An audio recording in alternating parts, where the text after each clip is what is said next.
Senate President Cheese Escudero, suportado raw ang panawagan ni Pangulong Marcos na isantabi na muna ang politika sa pagseserbisyo. Brigada Ann Cortez, i-brigada mo! Brigada Live Report! Sang-ayon si Senate President Cheese Escudero sa panawagan ni Pangulong Ferdinand Marcos Jr. na isantabi ang politika at ituon nga ang pokus sa pangangailangan ng mga Pilipino. Ayon kay Escudero, tama nga lang ang tinura ng Pangulo dahil walang magandang maidudulot ang pamumulitika, lalo na sa mga ordinaryong Pilipino na kumakaharap naman ng problema araw-araw.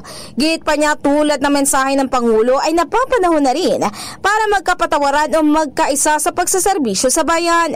Dagdag pa niya, ang pagiging bukas naman ng Pangulo na makipag-ayos kay VP Sara Duterte ay nagpapakita lang na dapat unahin palagi ang kapakanan ng mga Pilipino bago ang personal na interes.